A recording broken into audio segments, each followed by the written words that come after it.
নমস্কার, দীপালিস কিচেনে সবাইকে স্বাগত জানাই।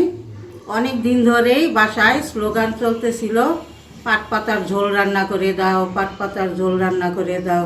তো আজকে সেই রান্নাটা করব। তবে দেখেন কি কি নিয়েছি এই পাট পাতার ঝোল রান্না করার জন্য। এই যে এখানে পাট পাতা এরকম করে, কচি পাতা তো এই যে এরকম করে নিয়েছি কেটে। আর এখানে নিয়েছি কাঁঠাল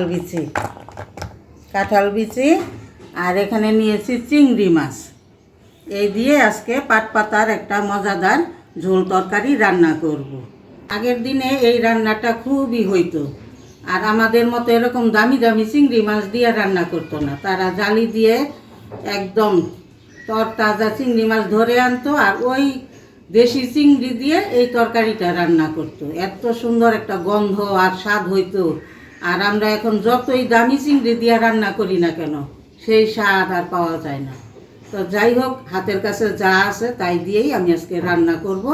আপনারা ভিডিওটা শুরু থেকে শেষ পর্যন্ত দেখবেন, এবং যারা এখনও আমার এই চ্যানেলটাকে ফলো করেন নাই তারা দয়া করে ফলো করবেন। তো এখন রান্না শুরু করি।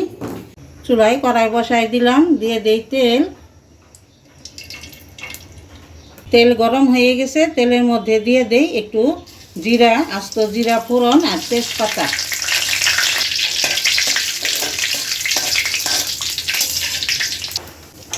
ফোড়ন ভাজা হয়ে গেছে, এখন দিয়ে দেই পেঁয়াজ কুচি। পেঁয়াজটা একটু তেলে ভেজে নরম করে নিব। পেঁয়াজ মজাই নিয়েছি, এখন দিয়ে দিব সব মশলা।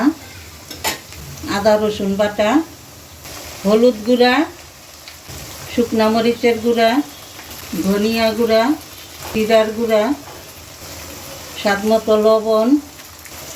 একটু পানি দিয়ে মশলাটা কষাই নিই।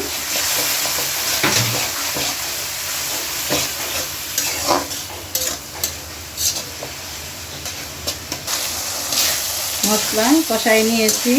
আর এই রান্নাটা আপনারা কেমন করে করেন আমি জানি না, আমি আমার মতো করে রান্না করতেছি। দেখেন আমার রান্না আপনাদের কেমন লাগে। মশলা সুন্দর করে কষাই নিয়েছি, এখন দিয়ে দেই চিংড়ি মাছ। বেশি করে চিংড়ি মাছ দিয়ে দিলাম। এখন চিংড়ি মাছটাও কষাই নিব।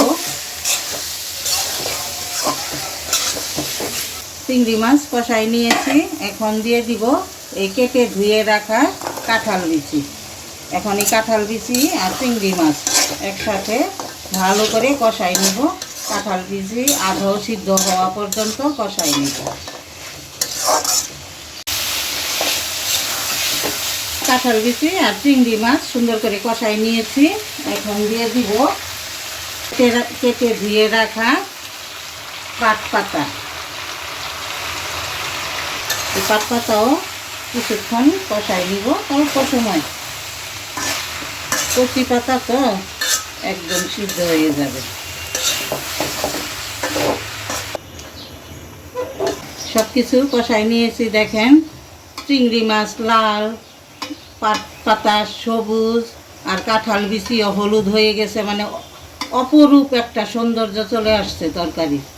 এখন দিয়ে দিব পরিমাণ মতো ঝোল। এই তরকারিটা পাতলা ঝোল হবে, যেহেতু গরমের দিনে ঝোল খেতে ভালো লাগবে। ঝোল দিয়ে দিলাম।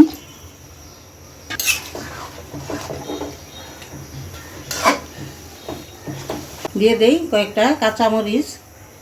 এখন ঢেকে দেই। তরকারি সুন্দর করে জাল পেয়ে গেছে, সব কিছু সিদ্ধ হয়ে গেছে।